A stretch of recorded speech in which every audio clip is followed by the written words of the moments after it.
में माननीय सांसद राज्यसभा श्री दिनेश चंद्र शर्मा जी, माननीय पूर्व मुख्यमंत्री जी का शुभारंभ हो गया। उनके साथ में जिलाध्यक्ष जी, माननीय विधायक सदर, निवर्तमान जिलाध्यक्ष जी, माननीय विधायक मोहान, आप सभी को उपस्थित है। मैं सभी से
उत्तर प्रदेश के पूर्व मुख्यमंत्री,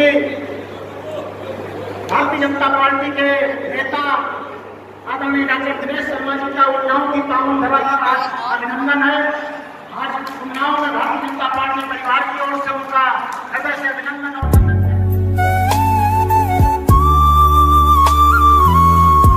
इलेक्शन की दिशा में देश की क्या योजना है इस पर प्रकाश डालें। एक बार जोरदार तालियों से स्वागत करते हैं परम आदरणीय दिनेश शर्मा जी। माता की वंदे वंदे। ऐसे हमारे शिक्षकगण, अधिवक्तागण, पत्रकार मित्र, सारे विद्यावान लोगों, आपकी उपस्थिति देश के जो संचालन है, इस लोकतांत्रिक परंपराओं को अक्षुण्ण करने के लिए सरकार की नीतियों के संदर्भ में विचार विमर्श करने के लिए है। आप सब जानते हो कि भारतीय जनता पार्टी की सरकार ने जो कहा वो किया। सरकार और मोदी जी जो कहा वो किया, जो कहा नहीं वो भी किया। एक अर्थ में क्यों? क्योंकि देशभक्ति सत्ता पे आया। कौन सा देशभक्त? ये मोदी जी और योगी जी, अमित शाह जी, ये लोग, ये राजनाथ सिंह जी, ऐसी टोली है जो समर्पण करने वाली है। हम सबके कल्याण की बात करते हैं, इसलिए इनमें विभेद क्यों पैदा करते हैं? इनसे भी वोट की राजनीति नहीं करती। हमने जो नीतियां लाए, आप सबको राशन मिलेगा, कहीं पूछते हैं कि हिंदू को मिलेगा कि मुसलमान को मिलेगा? सबको मिलेगा। हम मकान देते हैं, गरीब को मिलता है, चाहे हिंदू है चाहे मुसलमान है, सबको मिलता है। हम किसान सम्मान निधि देते हैं, हम 5 लाख का आयुष्मान का कार्ड देते हैं, सबको इलाज कराने का करते हैं। यानी हमारी में विसंगतियां नहीं है, ये विसंगतियां विपक्ष पैदा करता है। इसलिए एक एक चीज में संशोधन करना पड़ता है। और उसका जवाब जो आप बोल रहे थे ना विपक्षों में, गैर हिंदू गैर मुस्लिम क्यों है? क्योंकि वो गैर मुस्लिम की जमीन यानी वो हिंदू की जमीन पर भी वक्फ का कब्जा कर लेता है। इसलिए उनके हित का संरक्षण के लिए गैर हिंदू भी रहना चाहिए, 2 महिला भी रहना चाहिए जिनके अधिकार होना चाहिए। उनका आगा खानी है, अहमदिया है, और उसके साथ साथ उनका जो सूफी का कुनबा है, उनका तमाम अन्य फिरके हैं, शिया है, सुन्नी है, सबको प्रतिनिधित्व मिले। इसके प्रति क्या है? अब वैसे ही एक कानून और है जिसका जिक्र करने के लिए आज हम आए कि सरकार, आपको मैं कहना चाह रहा था कि सरकार 2 तरह की काम नहीं करती, वो सबको न्याय मिल सके इसके लिए काम करती। सुधार, लोग बोलते हैं सुधार का ठेका क्या मोदी जी को मिला? हाँ, क्योंकि दूसरा काम नहीं करेगा, दूसरा काम अपने परिवार के लिए करेगा। मोदी जी का परिवार हिंदुस्तान की जनता है, ये योगी जी का परिवार ये उत्तर प्रदेश की जनता है। सपा, ये बसपा, ये मकपा, ये भाकपा, ये कांग्रेस, आप ये नहीं कर सकते। सबको अपने बेटे के लिए चाहिए, सबको अपनी बेटी के लिए चाहिए, सबको अपने परिवार के लिए चाहिए। इनका परिवार, इनका ये देश है, इसीलिए ये एक्ट लाते हैं और एक्ट को पारित कराने के लिए इस देश की जनता का प्यार और समर्थन चाहते हैं। इसलिए आपके बीच में आया कि ये चिल्लाएगा विपक्ष, इसलिए मैं कह रहा हूं कि ये सुधार की प्रक्रिया, ये मोदी जी और योगी जी व्यक्ति नहीं है, महामानव, ये मानव नहीं है, महामानव है। और ये अवतारी पुरुष है, मैं इनको भगवान की तुलना नहीं कर रहा हूं, लेकिन ऐसे लोग बामुश्किल कभी कभी आते हैं। कभी कभी सरदार वल्लभ भाई पटेल, चंद्रशेखर आजाद, भगत सिंह पैदा होते हैं, कभी कभी ये अटल बिहारी वाजपेयी और नरेंद्र मोदी और योगी बाबा ऐसे लोग पैदा होते हैं। इसलिए ये परिवर्तन का समय है।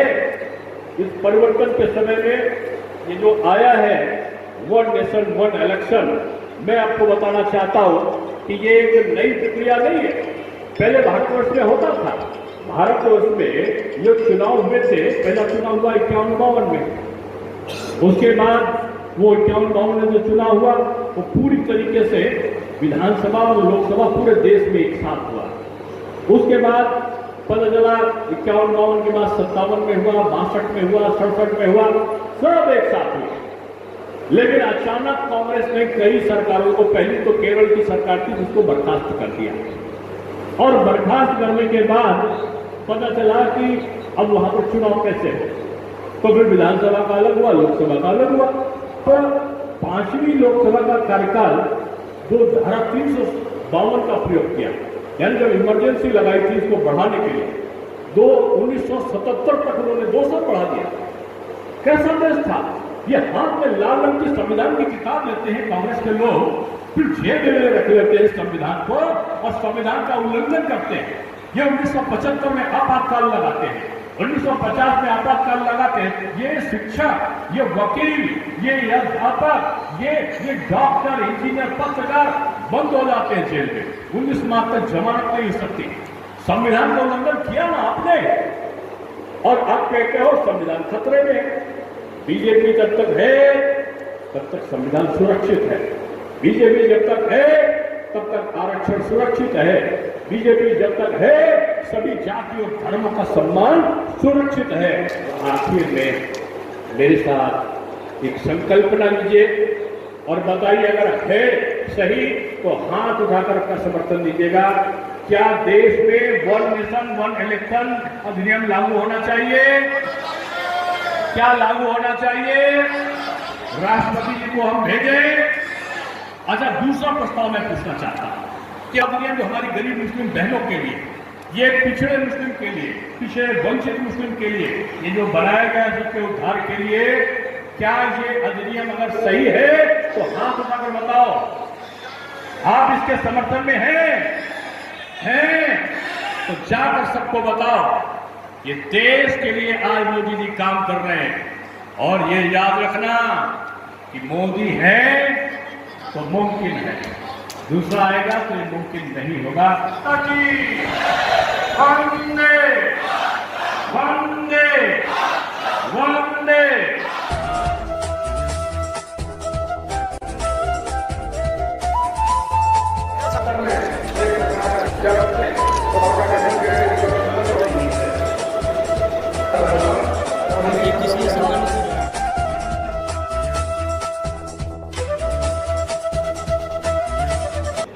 भारत के राजनीतिक इतिहास की बहुत बड़ी घटना आज़ादी के बाद की है। एक गरीब, पिछड़ा और खासतौर से विधवा महिला और तलाकशुदा महिलाओं के लिए वरदान बन के ये लोकपाल का अधिनियम है वो आया है। धारा 270 के संदर्भ में एक अधिनियम पारित हुआ, ट्रिपल तलाक के उसमें भी हुआ, यानी प्रधानमंत्री मोदी एक सुधार के पंचायत बने। अब एक पूरे देश में बहस छिड़ी है कि वन नेशन वन इलेक्शन, कि एक साथ विधानसभा और लोकसभा